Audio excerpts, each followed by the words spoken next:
L'application L'entraînement du footballeur est désormais disponible gratuitement. La vidéo du jour a pour but de présenter des exercices techniques et physiques afin de performer au mieux sur le terrain. Tous ces exercices sont sur des périmètres assez restreints et sont donc peu traumatisants pour le corps.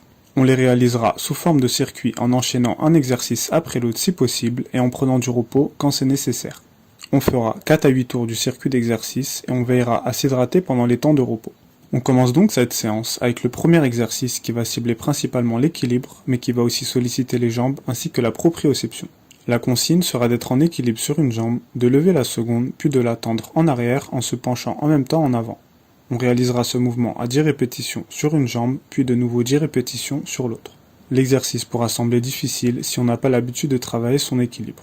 On pourra cependant vite progresser dessus, et cela se fera sentir sur les autres aspects de notre jeu. Il sera important de ne pas aller trop vite au début, mais de chercher avant tout la stabilité. On essaiera pour cela d'être le plus détendu possible et d'expirer suffisamment d'air pour oxygéner les muscles. On passe ensuite au second exercice ou atelier qui va combiner la motricité ainsi que la technique. On pourra de même y inclure une prise d'information si on est déjà avancé sur les exercices. La capacité de motricité sera directement liée à la bonne maîtrise technique car elle revient à bien contrôler et utiliser son corps. Si je suis à l'aise pour réaliser des variantes à l'échelle, je pourrai plus facilement transférer cela balle au pied. On travaillera donc sur plusieurs variantes, on a quelques exemples ici. On fera entre 4 et 8 passages à chaque tour du circuit. Pour les variantes techniques, on essaiera de travailler des deux pieds, de même de chercher la qualité d'exécution, puis intégrer de la vitesse et une prise d'information. A noter qu'on se replacera en marchant après chaque passage afin de récupérer activement, puis on repartira. Pour le troisième exercice, on ciblera cette fois-ci le haut du corps. Le travail du haut du corps permet d'être plus solide sur les duels, de même de gagner en gainage dans plusieurs aspects du jeu. Il permet de plus d'améliorer sa condition physique générale. J'ai donc choisi deux exercices ici, qui sont le tirage au TRX et les pompes avec rotation. On ciblera l'ensemble des groupes musculaires du haut du corps avec ces deux exercices. Si on ne dispose pas de TRX, on pourra remplacer l'exercice par des tractions. On devra réaliser 10 répétitions sur chacun des exercices en les enchaînant. On donnera bien entendu une certaine importance à la bonne exécution des exercices afin d'en tirer les bénéfices voulus et d'éviter de se blesser. On reviendra ensuite sur un exercice essentiellement ciblé sur la maîtrise technique. On devra ici disposer 4 coupelles sous forme d'un petit carré. On devra réaliser quelques touches avec les deux intérieurs du pied, puis fixer une coupelle avec l'extérieur. On réalisera de nouveau le mouvement et ainsi de suite jusqu'à fixer les 4 coupelles.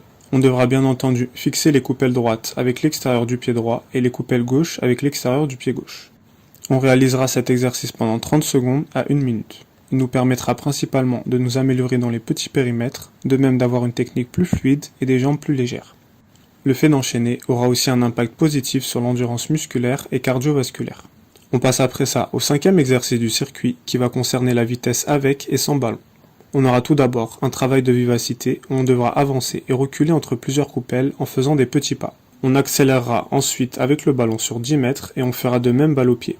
L'exercice travaillera donc la vitesse de pied, on devra de même être correctement coordonné et avoir des appuis solides. Il travaillera aussi la maîtrise technique sur la deuxième partie de l'exercice. On fera un seul passage par tour.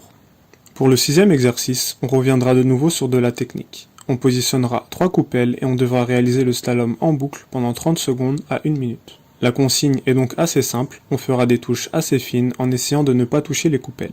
L'exercice sera assez linéaire et permettra de beaucoup répéter le même mouvement. De par cette répétition, on améliorera notre conduite de balle de façon conséquente. Enfin, le septième et dernier exercice du circuit sera les fentes marchées. On devra donc effectuer une fente, puis une seconde en alternant jambe droite et jambe gauche. On réalisera l'exercice sur environ 30 mètres. La jambe qui travaille devra donc faire un angle de 90 degrés et le genou de la seconde jambe devra se rapprocher le plus possible du sol sans le toucher. On renforcera l'ensemble des muscles de la jambe avec cet exercice. Ce travail musculaire nous permettra de même de gagner en puissance et en endurance musculaire.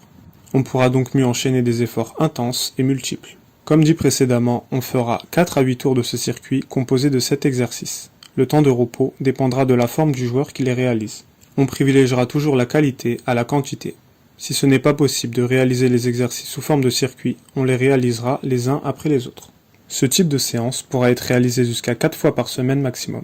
On pourra la compléter de séances essentiellement techniques ou encore de matchs. On arrive à la fin de cette vidéo que je t'invite à liker, commenter et partager, tu m'aideras beaucoup à développer la chaîne. Abonne-toi et active les notifications pour ne rien rater des suivantes et d'ici là, je te dis à très vite pour d'autres contenus sur l'entraînement.